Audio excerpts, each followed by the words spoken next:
Now, in our last conversation, we talked about endophytic bacteria a little bit, endophytes. You mentioned that endophytes are promising but still emerging. What would need to happen scientifically for you to become fully convinced of their commercial viability? Yeah, it's a good question. I've put more thought into this also, and I've talked to some companies since we last spoke. It's kind of spurred more of an interest in the endophytic, the state of the science for endophytic bacteria. And there are several companies that are working on this, and there's a lot of factors that are required to allow this to be a really viable technology. Not that there aren't products in the market now, there are. And there are endophytic microbial based products that across different industries, maybe the golf turf industry has some application, agriculture has some application, but there's really three stages that allow these types of products to become super commercially viable. One is the biology, and does it actually uh, infect the plant and have this endophytic relationship? Yes or no? And typically, these technologies, especially in a lab setting or a very controlled greenhouse setting, can check the box. You can allow and create an environment where that would happen. The second criteria is much more challenging. You can call it the ecology or the efficacy of the product to do that in the real world. And there's so many factors, as you know, as we talked about from just the previous question, that can influence microbial success. It can be the environment. There can be a lot of strange specificities that occur where, and it could be the interaction where only under certain plant conditions, maybe where the plant's stressed and maybe compromised from some type of environmental factor, maybe a lack of nutrition or drought or any of these conditions, does it allow for the infection to occur?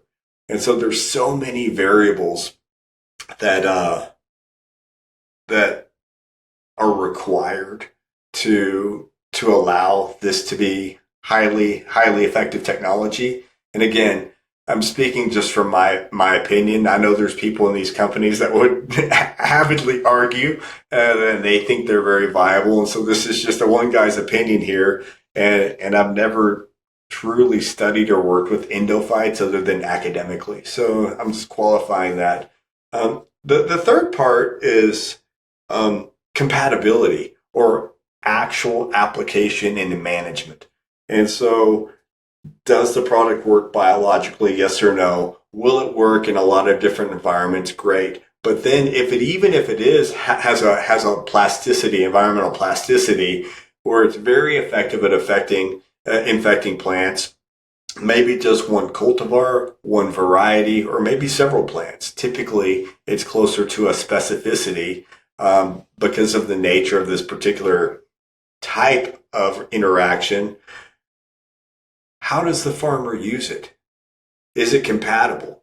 And so typically a lot of these technologies, especially on the large scale agriculture, have one shot to get it to the plant, and it's early on in the early rooting in the seedling stage. And so you're asking a lot of a microbe or a biotechnology to have to succeed through to do its work.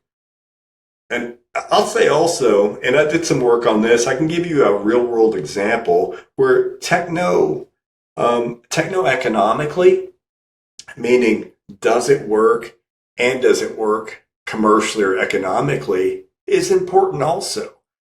There's several of the products that are starting to emerge. I would call them big ag or big venture backed type of operations, or they're side companies that are backed by big ag through their venture arms. And these technologies, one, are not easy to develop. And the typical R&D cycle or pipeline from the ideation or early stage science to a product that could be commercialized can range from $20 million to $150 million of investment just from the R&D. That's a lot. That's a lot. And so there's a lot of stages in that. It requires a lot of people. It requires a lot of field trials, a lot of lab work, a lot of field work, and a ton of time. And all those things are very expensive. And that doesn't favor a successful technology, the complexity and the cost associated with that. So that is a big deal. And all of a sudden, the companies that are supporting these technologies are already kind of in debt. They have a bunch of shareholders, and there's a huge requirement to make an impact in a particular crop. And so a lot of these technologies are focused on big crops, big ag crops, and corn's the target. And so in many cases, these technologies are trying to make an impact on corn because that's the only way or the size of the industry that they could ever even have a hope to pay back the shareholders. And so it becomes this really interesting business conundrum of, geez, it takes so much to make the technology and we've promised a lot, but then the return you need to make to actually become viable can become tricky because of the early structure of how you funded the company. And a lot of these are focused on nitrogen, a lot of these companies I'm speaking of. So it's about an endophyte that's going to help fix nitrogen and bring nitrogen, fix nitrogen from there, which is cool. Awesome. You know, the technology, the science, the biology, amazing. But then you look at the promise. Let me see if I have a note here because I made a note on this. I was thinking about this. You think about nitrogen, even at a buck a pound or maybe 90 cents a pound, which is right in their average. And it's expensive right now. And it takes, let's just say, an average of 200 pounds of nitrogen per crop, which is about 180 bucks for a corn farmer to fertilize its crop per acre every year. 180 bucks. Where you look at a potential technology that's trying to promise what? Well, it's trying to promise in many cases, and this is an interesting, we call it a value proposition. What is the promise of the microbe? Well, it's going to bring in nitrogen so you can use less nitrogen. Okay, that's great. There's this value then of less use, but you have to use these microbes. Well, you better hope that that difference equals something that matters to the farmer. And if you think about these technologies, which cost a lot to make, so they cost a lot to sell, and then the farmers are actually having to implement these new practices to incorporate that in their management practice. And I've looked at some of these to say it's 35 bucks an acre for that technology to incorporate, but it's going to save you 30% on your nitrogen use. And that's average promise. I'm using kind of a real world example. I'm not going to name the company, but I did this just for this example here because I think it's fun. Well, from a guy who's a scientist and a businessman, you better make sure that you have that model worked out where you're really bringing in a strong return so you can offer the technology that brings value to the farmer and can bring value to your company.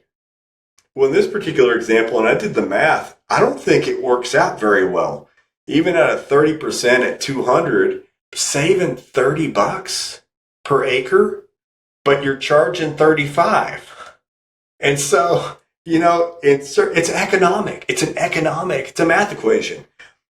If nitrogen fertilizer was really expensive, it would represent more value to a farmer. But right now, even with the volatility, nitrogen's a pretty inexpensive nutrient or element to deliver to crops. And it's hard for these technologies to work out economically. Scientifically, amazing. I love them. Super cool. But so that's my example. And I think that there's some work to be done to figure out how to deliver the technology that hopefully delivers more than just, hey, use less. That actually it has to stimulate in the case of corn, more bushels.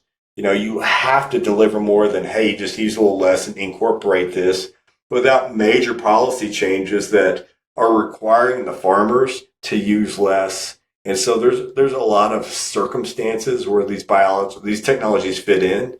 And And these technologies are actually, I mean, one company I think is $100 million company, so it's not nothing. But I don't understand it that well. Also, you know, they've also, I think this particular company has taken on like $1 billion worth of investment.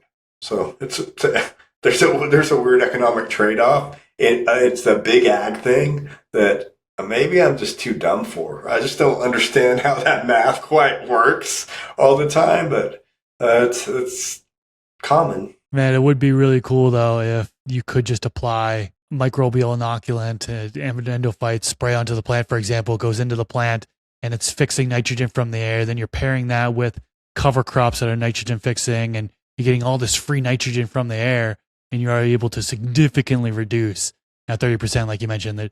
There's a lot more than just reduction because you've got the labor that goes into it and so on and so forth, 100%. everything you mentioned. But how cool would it be if a majority of the nitrogen literally came from the air So instead it'd be of awesome. buying it? Yeah, It's right. and that's the majority of nitrogen comes from the air right now through the Haber-Bosch Oh, method, true, but it's true. a mechanical method that Right. requires a ton of energy Yeah, and a yeah, ton yeah. of resources and all these things. Think so. What you just said is amazing because it is. It's the future of agriculture and it's the future of farming, and it's what nature does. It's just not at the scale that can support the agriculture industry at this time.